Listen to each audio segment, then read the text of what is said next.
We consider, evaluate, and postulate everything. Welcome to Capacity Cast with your hosts Michael and Scott. Let's get started.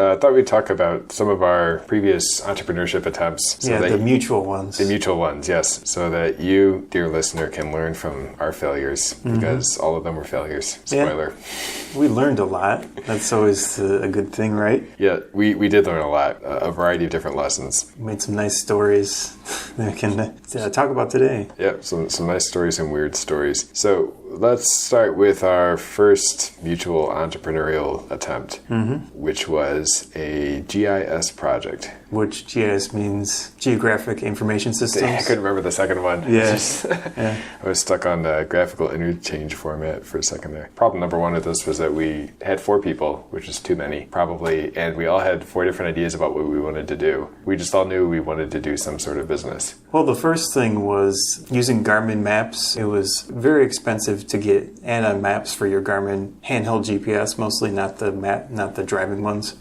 So there was a conversion tool out there. It was third party, and we were thinking, hey, let's use that. In the past, I had actually bought a Japanese Garmin map that worked just fine for when I went to Japan around 2006. So I was on board with the idea of doing the Garmin maps, but it turns out, of course, that didn't work as we had planned. Someone got sued years into the project. Maybe not years, but quite a while into the project. Someone else got sued, so we dropped that idea. Yes, turns out, you proved that there was a market for it, but the market could only be supplied by people operating outside the law, away from Garmin, essentially. The main idea was not mine, but I was on board on it. And we had another idea, which was to basically do Google Maps, but it would help you avoid steep hills and things like that, especially out west. And that was that wasn't even half-baked. That was zero-baked. Yeah, I don't remember working on that one at all. It didn't get far at all because, obviously, you can't just compete with Google Maps or MapQuest. Yeah. After the Garmin thing, we switched focus to making an Android app, and then I was the one who knew programming, so that means I was going to write it. The app itself is actually still up there on the Play Store. We had to take in a bunch of government data that's on web servers, so I had to write a program to parse HTML forms, pull the data down automatically, then I had to write a program to convert it into something else, and there's just a lot of stuff to make it happen, and that was a long amount of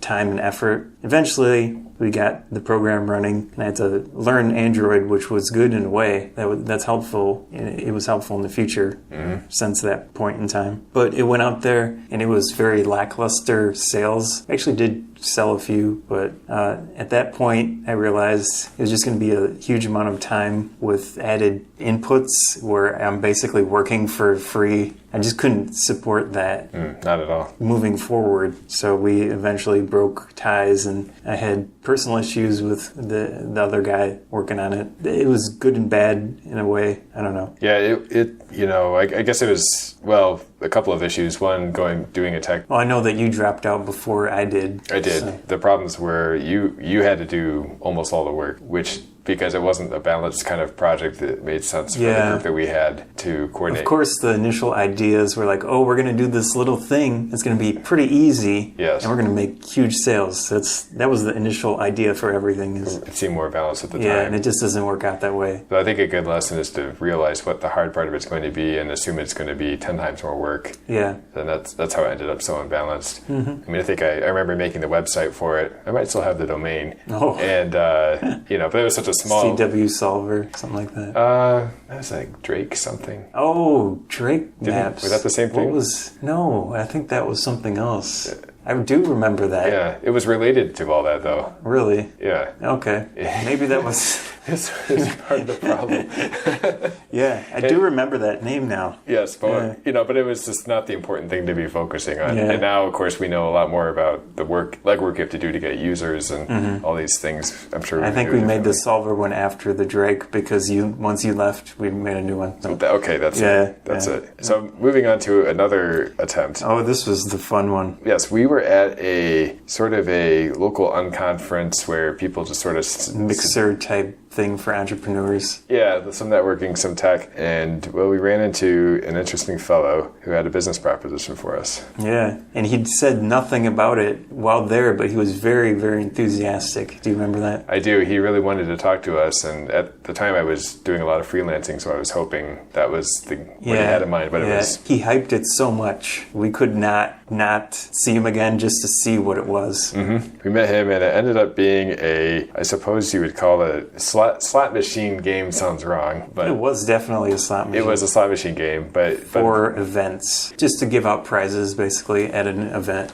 Yeah, corporate event entertainment, trade show entertainment, stuff like that. And he had led us to believe that he was very connected among the sort of buyers and event organizers that would pay apparently a lot of money for this sort of thing. Yeah, he had connections of some sort. He did. And he had actually done this at the Mall of America before. Yeah, and there was a video, right? There was, photo evidence, all this sort of thing. It turned out that... He didn't have the source code of the original. Yeah, so he just needed us to remake it. So what do you think that means? That means, guess what? The programmer has to write the entire thing over. Yeah, so we end up basically putting ourselves on the hook to make this entire software and get all the content for it, and set up the rules and solder together a kiosk controller. He wasn't really too on board with my ideas in that side, which we can get to. Yes. But no, he was not. But in exchange, we negotiated some sort of minority percentage of the potential revenue. You were the one handling most of the business side. I was writing the program. I ended up using C# and the XNA framework, which was Microsoft's Xbox/PC gaming framework to write games. I still have the code, still works, I think, for the most part, and it runs, which is, we did get to the point that the program fully worked. It was functional. Yeah, I think we got to where we were ready to get going. And then? Well... I mean, let's pause for a second. I don't know where to start with what comes next. Yeah, we could not get him to actually put together the basic paperwork for this partnership. Mm-hmm. He kept bringing other people into it to do completely irrelevant things. Let's describe a few of the meetings. We would organize a meeting, and it happened at various restaurants. Yes, always at restaurants. Yeah, each restaurant. Surprisingly, both that I remember were Italian restaurants. Yes. He had connections to that. So we would go to the restaurant, we would potentially get free food, right? I think it was all free, right? We didn't pay for it. Yeah, so free food to spend months writing an application and dealing with business stuff. And then he brought in his neighbor, I believe. That was who he was? I think he was... Because I don't even remember who he was. Yeah. This guy, and eventually he hired his own son to test a program that literally has a single button to press. And then it runs the slot machine thing on the screen, and all this stuff happens. Qualifications for the son were that his son had managed a team of outsourced testers in Thailand or Taiwan for Microsoft. So therefore his son was qualified to test our... Yeah, qualified to press that button where I had suggested, hey, let's automate testing. I'll just make something to click it if you're that serious about doing it. And the main guy... Mm-hmm. He was testing the program himself by clicking the button, and he was writing down all the statistics, and it matched up, I think. Maybe the first time it didn't match up, but then eventually we fixed it, and it was working. Yeah, he would get very concerned if the averages didn't come out exactly right, even though, of course, that's almost impossible. Yeah, it was fully based on the original design. We had suggested that we could just have certain amount of prizes, and then it would give out a certain amount, but he didn't want that. He wanted it based on statistics. Mm-hmm. So based on real casino statistics, and I'll set up a conference call with you and some guy in Nevada, and we'll just basically everything you could do to over-engineer this and make it more complicated. Yeah, and then worry that it's going to work right. Yeah, instead of talking to the people who were supposed to buy this. And eventually he disappeared for about a month, and we started making phone calls, and it turned out that he got cancer and died and didn't tell anybody or go to the hospital. Or did he? I always wonder. I really do. Literally 3 months, three weeks or so ago, I saw someone, and he looked very similar. I was in my car, and he looked at me. Whoa, really? Yeah. So I was like, wait a second. Oh, this is a good question mark on the end of this. Haven't you had that since then? I feel like I've had it 2 or 3 times. I did see someone once that reminded me of him. Yeah. I know that it wasn't in that case, but Yeah. it wouldn't surprise me. We learned a few things after all this about him that made us realize he was kind of like the Phil Hartman's character in Marge versus the Monorail, who comes in and sells you a lot and then moves on to the next town. Yeah, that's what I feel like happened. But I mean, that's kind of what I hope happened because of the tragic ending. I don't want him to be dead, of course. Yeah, I want him to be infamous and still out there. Yes.